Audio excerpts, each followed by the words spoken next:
আমরা আশঙ্কায় আছি এবারও হয়তো ফিরে উনি বলবেন যে এখানে এখানে কথা হয়েছে, এত এত শিল্প হবে, লগ্নি হবে, কিন্তু আসলে লগ্নিটাও হবে না এবং বেকার ছেলেমেয়ের কাজটাও হবে না। তৃণমূল যতদিন আছে নতুন শিল্প হওয়ার সম্ভাবনা নেই। শুধু তোলাবাজি, কাটমানি, কয়লা, গরু, বালি, হাতির দাঁত, এই সবের দুর্নীতি নিয়ে নতুন নতুন চুরির শিল্প তৈরি করা, এগুলো তৃণমূল ভালো পারে। এর বাইরে আরএসএস মহিলাদের সম্পর্কে খুব খারাপ দৃষ্টিভঙ্গি পোষণ করে।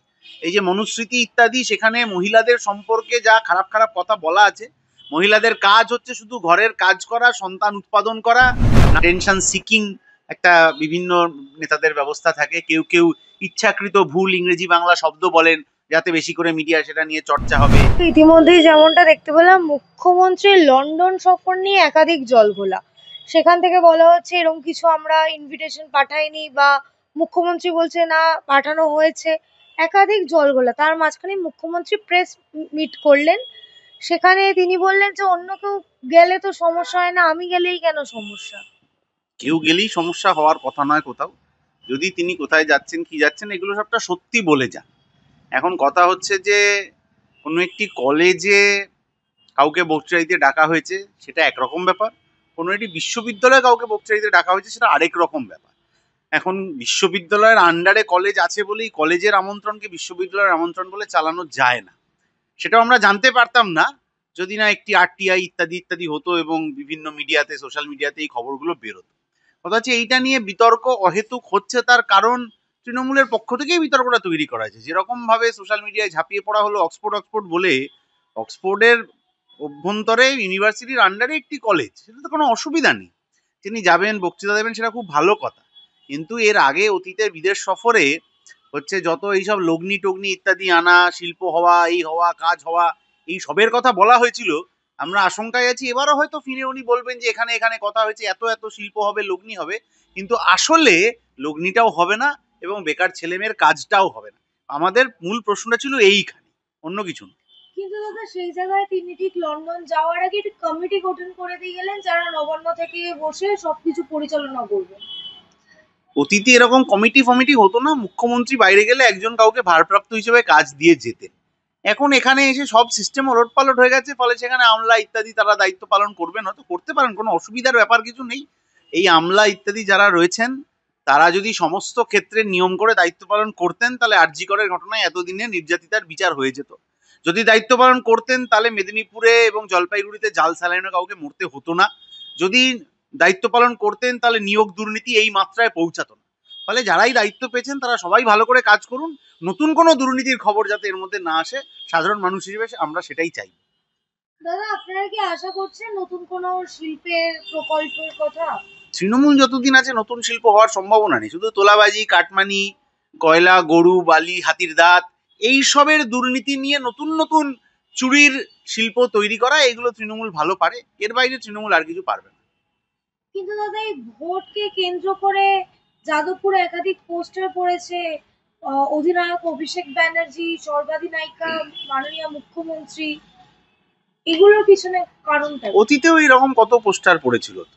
অতীতেও এরকম কে ক্যাপ্টেন, কে ভাইস ক্যাপ্টেন, কে নন প্লেইং ক্যাপ্টেন বলে তৃণমূল এরকম পোস্টার পড়েছিল। আসলে দক্ষিণপন্থী রাজনীতির দল তো, ওদের মধ্যে এই দড়ি টানাটানি, কে ক্ষমতায় থাকবে, কে চেয়ারে থাকবে, চেয়ারে থাকলে সে এমএলএ টিকিট বিক্রি করবে, কি চেয়ারে থাকলে সে পঞ্চায়েত থেকে 100 দিনের কাজের টাকা খাবে, এই সমস্তই ওদের রাজনীতির টার্গেট আর কি। ফলে ওদের মধ্যে কে চেয়ারে থাকলো না থাকলো এই নিয়ে খুব দড়ি টানাটানি হয়। আবার বোধহয় 26-এর নির্বাচনের আগে কোনো দড়ি টানাটানি নবতম সংস্করণ হিসেবে এইসব হচ্ছে। এগুলোতে সাধারণ মানুষের কিছু যায় আসে না। কারণ তৃণমূলের যেই মাথায় থাকুক নিয়োগ দুর্নীতি তো তৃণমূলের ঘাড়েই পড়ছে। তৃণমূলের যেই মাথায় থাকুক জাল স্যালাইনে তো সাধারণ মানুষই মরছে। তৃণমূলের যেই মাথায় থাকুক একের পর এক নির্যাতনের ঘটনায়, ইত্যাদির ঘটনায় তো অপরাধীরা ধরা পড়ছে না। যেই মাথার মধ্যে থাকুক কসবা থেকে মালদা কাউন্সিলররা গুলি খেয়ে যাচ্ছেন। ফলে এ নেতা না বি নেতা, সেটা দিয়ে কিছু যায় আসে না। তৃণমূলের সাথে এই চুরি, দুর্নীতি, গুন্ডামি, এগুলো যতদিন একাত্ম হয়ে থাকবে ততদিন কে নেতা হচ্ছে সেটা খুব গুরুত্ব থাকবে না। কিন্তু দাদা, ঠিকের অন্যদিকে বিজেপিতে দিলীপ ঘোষ ভোটের প্রচারে বেরোন, এবং তিনি একের পর এক হুমকিও দিচ্ছেন, এমনটাই শোনা যাচ্ছে। যে কোনো মানুষেরই কথা বলার সময় ন্যূনতম শালীনতা বোধ থাকা উচিত। এবার বিজেপির সমস্যা হচ্ছে যে বিজেপিকে তো আরএসএস চালায়। আরএসএস মহিলাদের সম্পর্কে খুব খারাপ দৃষ্টিভঙ্গি পোষণ করে। এই যে মনুস্মৃতি ইত্যাদি, সেখানে মহিলাদের সম্পর্কে যা খারাপ খারাপ কথা বলা আছে, মহিলাদের কাজ হচ্ছে শুধু ঘরের কাজ করা, সন্তান উৎপাদন করা, নারী ছোটবেলায় পিতার অধীন, যৌবনে স্বামীর অধীন, বার্ধক্যে তার সন্তানের অধীন, এই সব বলে মহিলাদের সম্পর্কে যে ভাবনা আরএসএস তৈরি করেছে সেগুলো বিজেপি নেতাদেরকে মাথায় ঢুকিয়েছে। ফলে মহিলাদের সময় কথা বলার সময় ওই ভাবনাগুলো বেরিয়ে পড়ে। এগুলো অনভিপ্রেত এবং যে কোনো মানুষের পক্ষে, তিনি রাজনীতির নেতা হন বা না হন, তাদের কারুর পক্ষেই মহিলাদের সাথে বা যে কোনো মানুষের সাথে কথা বলার সময় ন্যূনতম শালীনতাবোধ বজায় রাখা উচিত। কিন্তু দাদা একবার না আগের দিনে এই ঘটনার পরও তিনি আবারও ভোটের প্রচারে পরের দিন যেদিন বেরোলেন সেদিন একই হ্যাঁ, এবার তিনি শালীনতাবোধ উনি মিডিয়াকে বজায় রাখতে সরাসরি পারেন। বললেন। এগুলো আসলে 26-এর নির্বাচনটা সামনে, তো এখন 26-এর নির্বাচনের সামনে মিডিয়ায়, সোশ্যাল মিডিয়ায় অ্যাটেনশন পাওয়ার জন্য, অ্যাটেনশন সিকিং একটা বিভিন্ন নেতাদের ব্যবস্থা থাকে। কেউ কেউ ইচ্ছাকৃত ভুল ইংরেজি বাংলা শব্দ বলেন যাতে বেশি করে মিডিয়া সেটা নিয়ে চর্চা হবে। কেউ কেউ হচ্ছে বাজেট অধিবেশনে গিয়ে হিন্দু মুসলিম নিয়ে আলোচনা করেন যাতে বেশি করে মিডিয়ায় থাকা যায়।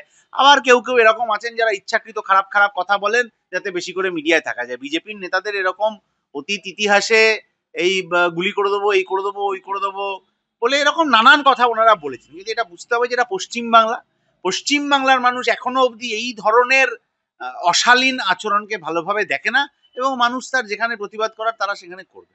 দাদা একবারে শেষ প্রশ্ন, এই যেমনটা তুমি বললে এটা পশ্চিম বাংলা, তাহলে কি এই পশ্চিম বাংলার রাজনীতিটা ঠিক এই জায়গায় এসে দাঁড়িয়েছে এখন? পশ্চিমবাংলার রাজনীতিকে এই জায়গায় টেনে নিয়ে দাঁড় করিয়েছে তৃণমূল এবং বিজেপি। বাজেট অধিবেশনে বাজেটের ভালো মন্দ নিয়ে চর্চা না করে যদি হিন্দু মুসলিম করা হয়, কে কাকে চ্যাংদোলা করে ফেলবেন আর কে কাকে রেজিনগর টপকাতে দেবেন না, এইটা যদি রাজনীতির মূল এজেন্ডা হয়, কে কার সাথে বিয়ে করলো, কে কার সাথে ডিভোর্স করলো, এইটা নিয়ে যদি রাজনৈতিক নেতাদের চর্চা করানোর চেষ্টা করা হয়, তাহলে বাংলায় রাজনীতির মান কমে যায়, বাংলায় রাজনীতির চর্চা কমে যায় এবং চর্চা কমে গেলে ভালো ছেলে মেয়েদের রাজনীতিতে প্রবেশ কমে যায় এবং তাতে ওইখানে যারা কোটারি সিস্টেম করে থাকে তারা ওই রাজনীতিটাকে করে খাওয়ার, লুটে খাওয়ার জায়গা হিসেবে তৈরি করে। ফলে যতদিন এই রাজনীতি তৃণমূল বিজেপি তারা করার চেষ্টা করবে ততদিন পশ্চিমবাংলার মধ্যে এরকম অবস্থা থাকবে। আর উল্টো দিকে সাধারণ মানুষ যারা আরজি করের সময় রাস্তায় নেমেছিলেন, যারা মেদিনীপুরের জাল সালাইনে রাস্তায় নেমেছিলেন, সেই মানুষ যখন রাস্তায় নামছেন তখন তারা এই ধরনের চোর চিটিংবাজ দাঙ্গাবাজদের বাদ দিয়ে রাজনীতি, আপনি আপনার কথা বলবেন তার অধিকার থাকবে, আমি আমার কথা বলবো তার অধিকার থাকবে, এই রাজনীতির জন্য তারা লড়াই করছে।